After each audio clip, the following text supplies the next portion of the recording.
అందరికీ నమస్కారం. నేను మీ జినిత. ప్రస్తుతం మనం బనగానపల్లి నియోజకవర్గంలో ఉన్నాము.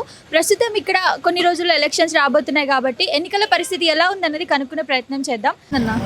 మాకు మటుకు బీసీ రెడ్డి పోయిన 5 ఏళ్ళ తర్వాత బాగా చేసి పెట్టినాడు. ఈసారి మటుకు యావి లేవమ్మా. మా ఇంటికాడ రోడ్డు వేస్తామని చెప్పి రోడ్డు కూడా వేయలే, ఊరికే కాలువలు వేసారు పెట్టినారు అంతే. అంతకు తప్ప ఏమేలే.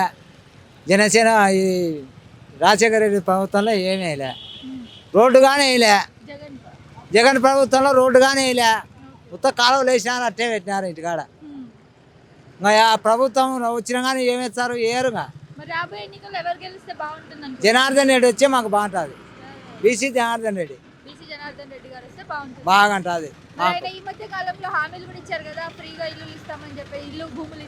ఎవరు జనార్దన్ రెడ్డి అంటే ఇప్పుడు లేడు ఆయన.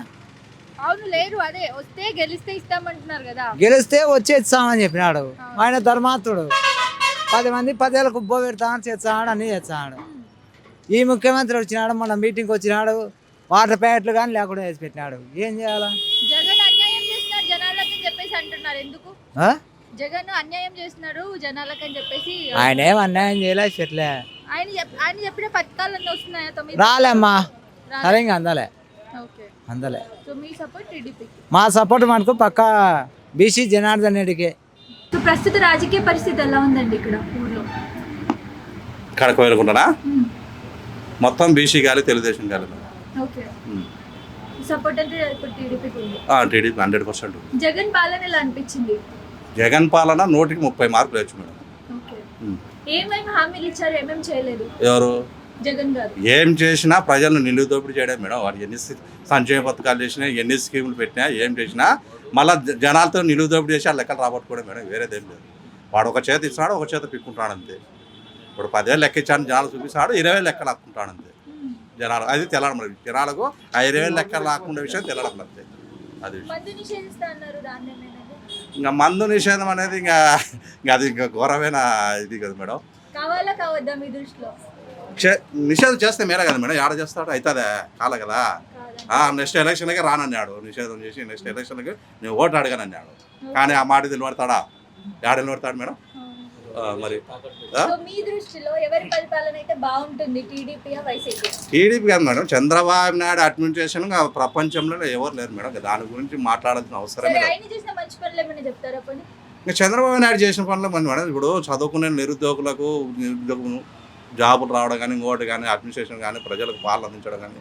ఇప్పుడు ప్రజలు ఊరికి వచ్చేది స్కీములు ఎన్ని ఇచ్చినా వేస్ట్ మేడం. ప్రజలకు జీవనోపాధి చూపించాలా, వసతి కల్పించాలా, వాళ్ళకి డెవలప్ కావాలి. అంతేగాని ఊరికే డబ్బులు ఇచ్చి మేము సోమలు వేస్తామని అట్లా కుదరదు కదా మేడం. అదే విషయం.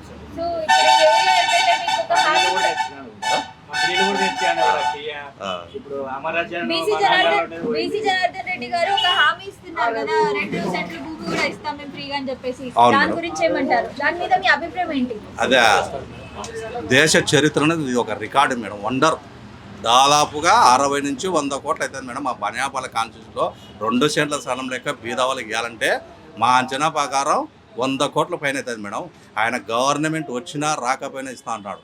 ఆయన అసలు నాకు తెలిసి రాజకీయ నాయకుల్లో ఇటువంటి నాయకుని మెచ్చులేదు. మాకు మతికొచ్చిన 34 వేల ఖర్చు నచ్చలేదు. అందరూ నిలువుతో ప్రజలు ఎట్ట సొమ్ము దోచుకోవాలనే కానీ ఆయన చేతి నుంచి డబ్బులు పెట్టి ఇట్లా కొనిచ్చానేమని దేశంలో ఎక్కడ చూడలేదు. ఇదే ఫస్ట్ టైం నేను. చాలా మంది బయట ఇంకో మాట కూడా అంటున్నారు, ఏమనంటే జగన్ గారు జనాలతో అన్యాయం చేస్తున్నారు అని చెప్పేసి, ఇసుక అమ్ముకుంటున్నారు, ఇలా కూడా కొన్ని మాట్లాడుతున్నారు. ఇంకా వెళ్ళలో ఉన్నాయి కదా మేడం, స్కామ్లు అన్నీ ఉన్నాయి మేడం. ఇసుక స్కామ్లు ఉన్నాయి, ఇంకా మధ్య స్కామ్లు ఉన్నాయి, అన్నీ ఉన్నాయి. కాబట్టి చేసిన స్కామ్లు దండిగా ఉన్నాయి. ఇంకా వెళ్ళగా గవర్నమెంట్ మారితే తెలుస్తాయి ఆ లోతులు పాత్రలల్లా. 100%.